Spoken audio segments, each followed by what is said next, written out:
आप सभी को जय माता दी, स्ट्रेट फ्रॉम वैष्णो देवी जम्मू कटरा। तो आप देख सकते हो यहाँ पे दर्शन के लिए कितनी लंबी लाइन है, लेकिन हमारे दर्शन बहुत अच्छे से हो चुके हैं। और अभी आरती का समय चल रहा है, इसलिए जो दरबार है वो बंद कर दिया जाता है 5 से 8 बजे तक। तो 5 बजे से पहले पहले जिसके दर्शन हो गए और उसके बाद 8 बजे के बाद होंगे। तो अब हम जाएंगे भैरव बाबा पे। तो भैरव बाबा यहाँ से 2 किलोमीटर की दूरी पर है। उसके अलावा मेरा वीडियो जो है, ये जो वीडियो चल रहा है ये थोड़ा सा मतलब इसमें प्रॉब्लम है, सिंक का प्रॉब्लम रहेगा, तो उसके लिए माफ़ कर देना गाइस। लेकिन आगे बस ये 2 मिनट का है, बाकी उसके बाद आपको वीडियो पूरा अच्छे से देखने को मिलेगा। तो अभी हम चलते हैं भैरव बाबा की तरफ। तो इसकी बहुत ही खड़ी चढ़ाई है और ठंड भी बहुत हो रही है, सुबह सुबह का टाइम है और वुलन का हम लोग कुछ भी लेकर नहीं आए हैं, लेकिन अभी थोड़ी देर में ही सनराइज़ हो जाएगा। तो इसका रास्ता थोड़ा सा मुश्किल है, थोड़ा सा कठिन है। मतलब यहाँ पे पहाड़, टूटे फूटा रास्ता है, पहाड़ भी खुले हैं, पथरीला रास्ता है और हम वैसे ही बहुत रात के थके हुए हैं। तो लेकिन फिर भी ये बहुत सही है, मतलब हमारे दर्शन बहुत अच्छे से हो गए हैं। और अभी थोड़ी देर में सनराइज़ हो जाएगा, तो जो विंटर का है वो भी हमारा प्रॉब्लम सॉल्व हो जाएगा।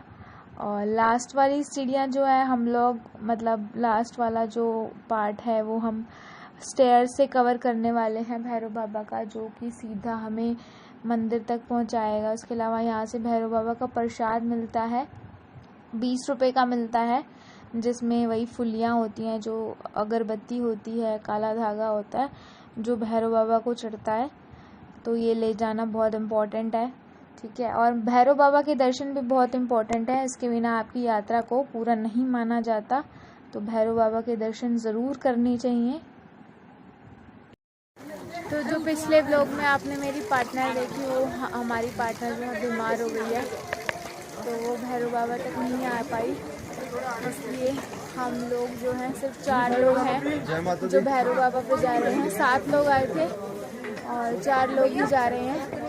बहुत ही खड़ी चढ़ाई है भैरव बाबा की और बहुत टूटा फूटा सा रास्ता भी है, बहुत ही खड़ी चढ़ाई है, बहुत टफ है यार। काफ़ी कष्ट सहने के बाद भैरव बाबा के मंदिर में पहुंच गए हैं, लेकिन यहाँ पे भी देखो इतनी लंबी लाइन है। तो आप उसके अंदर जाएंगे अपने एक्सपीरियंस के बारे में। ये बहुत थक चुके हैं, एक्चुअली हम सभी थक चुके हैं, फिर भी 2 लाइनें। बहुत टायरिंग जर्नी है, बट जब तक इन्फॉर्मेशन क्लियर है तो एफर्ट्स कहीं वेस्ट नहीं करते, चलते रहना चाहिए, है ना। जय माता की और जय भैरव बाबा की। जय भैरव बाबा। फिर सुबह भैरव बाबा का मंदिर भी सुबह 8 बजे खुलता है। तो अभी आरती हो रही है, तो इसलिए ये सभी लोग जो है दर्शन के लिए लाइन लगा के बैठे हैं। बहुत टाइम लगने वाला है, यहाँ पर भी पूरा सनराइज हो जाएगा तब तक। भैरव बाबा के दर्शन भी बहुत अच्छे से हो गए। अब हम थोड़ा सा रिलैक्स कर रहे हैं यहाँ बैठ के। बहुत भीड़ है आज, बहुत भीड़ है, क्योंकि आज 3 छुट्टियाँ थी होली की, तो यहाँ बहुत भीड़ का माहौल है। बाकी एक्सपीरियंस मैं आपसे शेयर करूँगी। हमारा भवन का दर्शन का बहुत ही अच्छा एक्सपीरियंस था। यहाँ बहुत भीड़ है, बहुत ज़्यादा, मतलब आरती का टाइम हो गया, इसलिए मंदिर बंद हो जाता है आरती के टाइम पे, तो इसलिए बहुत ज़्यादा भीड़ हो गई। तो हुआ ये था कि हम लोग जो है भवन के आसपास पहुँचे थे 1:30 बजे।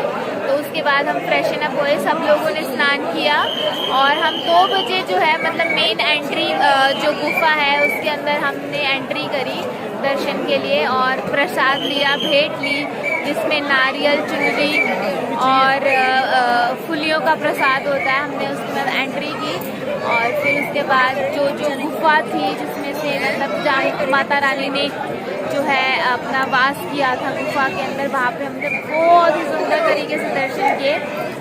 तो सारा सामान मतलब लॉकर्स में रखवा लेते हैं, जूते, चप्पल, लेदर का सामान, घड़ी, फ़ोन, बैग, आपको कुछ भी अंदर नहीं लेके जाने दिया जाता क्योंकि वो सब वर्जित है, मतलब मंदिर में अलाउड नहीं है। तो हम बिल्कुल खाली हाथ गए थे, बस हमारे हाथ में प्रसाद था जो हमने माता रानी को चढ़ाना था।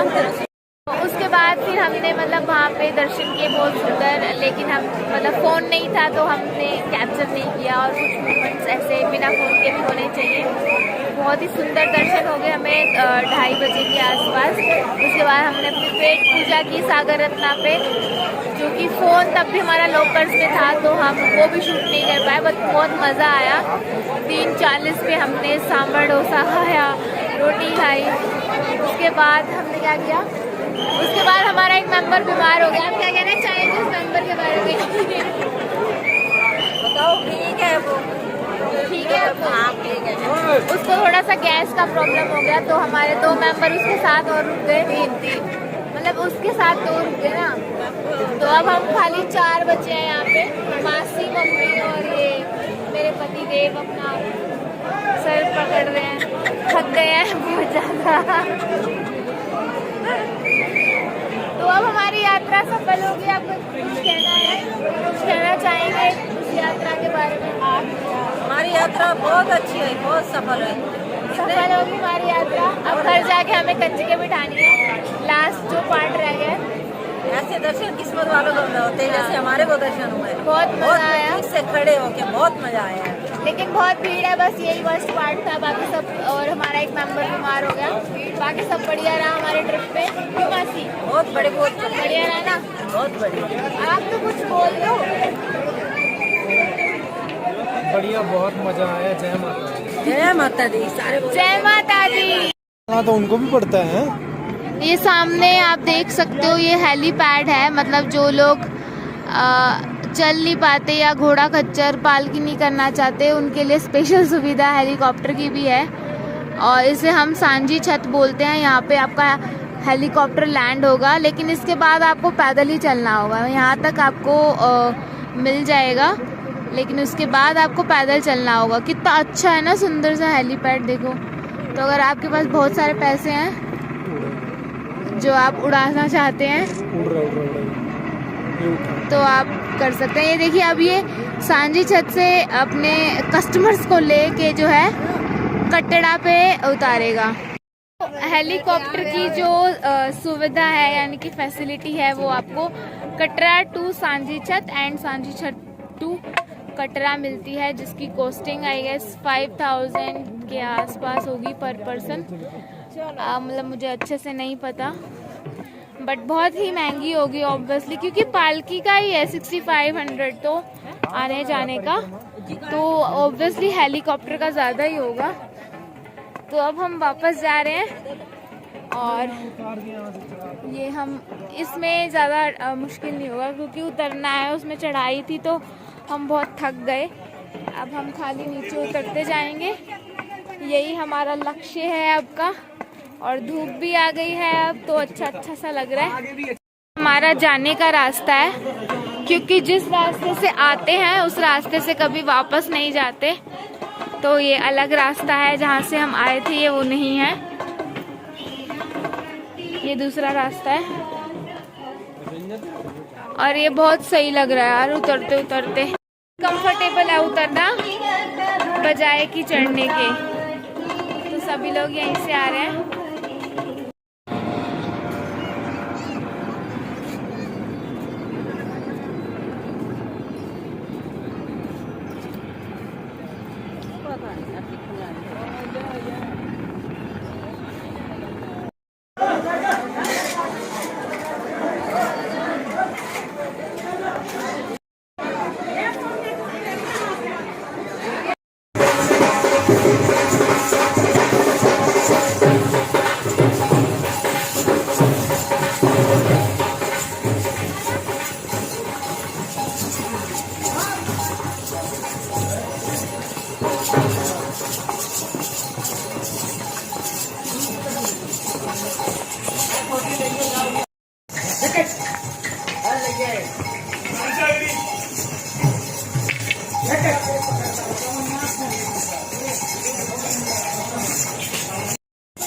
वापस आते टाइम हम 4 लोग बहुत थक गए, बिल्कुल भी हिम्मत नहीं थी हम लोगों में चलने की, क्योंकि कल दोपहर 3 बजे से हम चल रहे हैं और आज अब 1:30 बज चुका है, 24 घंटे हो गए हैं और परसों रात से हम जगे हैं, तो बॉडी में बिल्कुल भी एनर्जी नहीं थी, इसलिए हमने जो है ये घोड़ा कर लिया।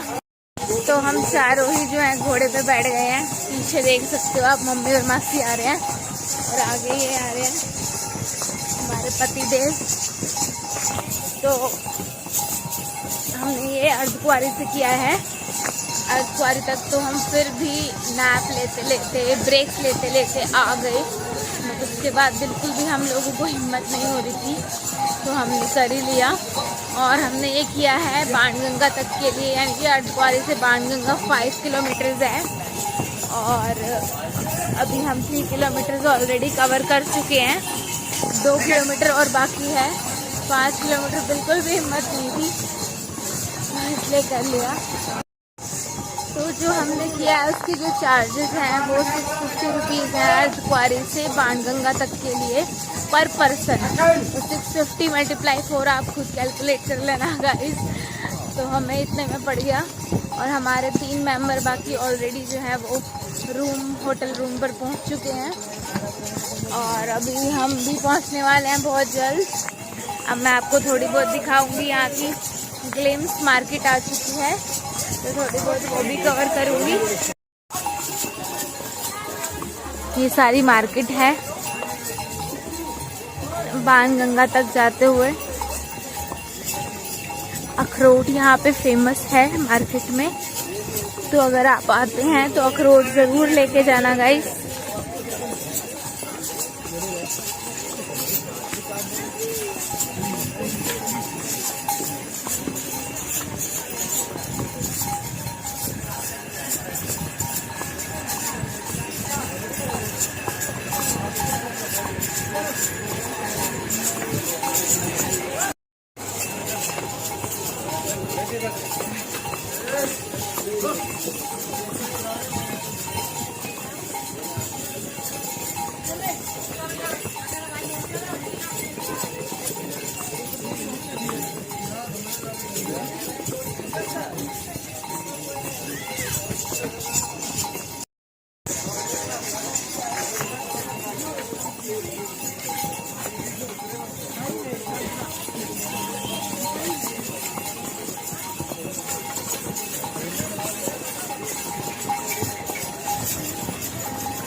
बहुत मस्त वाले झूले आ रहे हैं, उछल रहा है पूरा बॉडी, ऐसे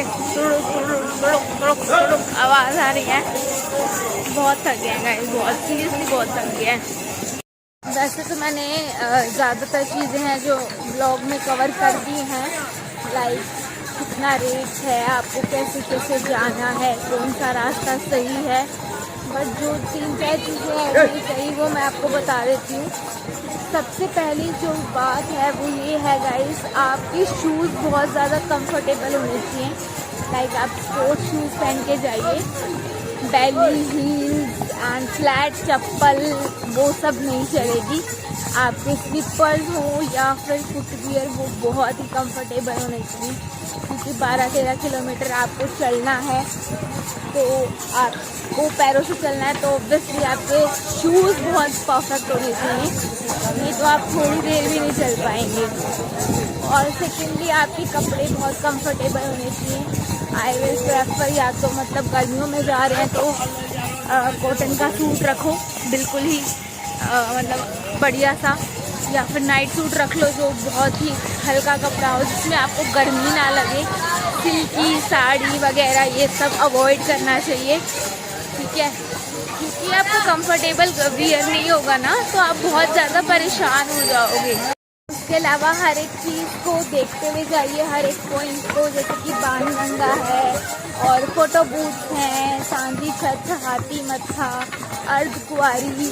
अगर अर्धकुंवारी के दर्शन आप करना चाहते हैं गुफा के तो आपको 2-3 दिन का स्टे करना पड़ेगा, क्योंकि बहुत टाइम लगता है उसमें। हमारी मिस हो गई, हमारे पास ज़्यादा टाइम नहीं था क्योंकि ये आज रात की ही टिकट्स हैं, तो हमारे पास टाइम नहीं था, इसलिए हमने अवॉइड किया। अगर आप करना चाहते हैं तो 2-3 दिन का प्लान करके आओ, आराम से जो है स्टे करो।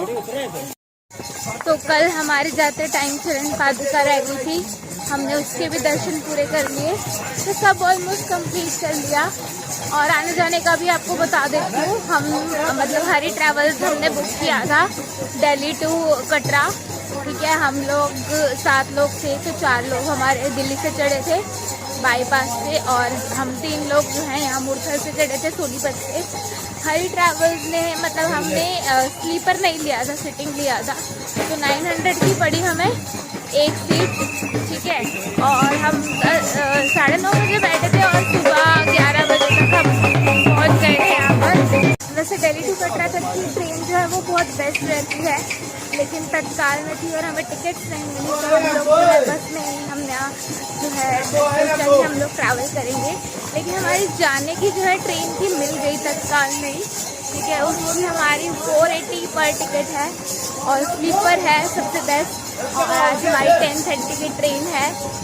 तो गाइस देखिए, आपके लिए इतनी मेहनत करते हैं, ठीक है, इतनी दूर आ जाते हैं वीडियोस बनाने। मेरा बेसिक मोटो यही है कि अपने चैनल पर मैं ज़्यादा से ज़्यादा ट्रैवल व्लॉग्स को ही प्रमोट करूं, ट्रैवलिंग को ही। तो इतनी मेहनत करते हैं, इतनी कहीं से जाके आपके लिए कंटेंट ढूंढते और इतनी मुश्किलों में चल के आपके लिए कंटेंट बनाते हैं, तो शेयर तो बनता है ना। और चैनल पर नए हो तो सब्सक्राइब भी करना, लाइक करना और कमेंट करके ज़रूर बताना कि आपका वैष्णो देवी का एक्सपीरियंस कैसा रहा। बाय।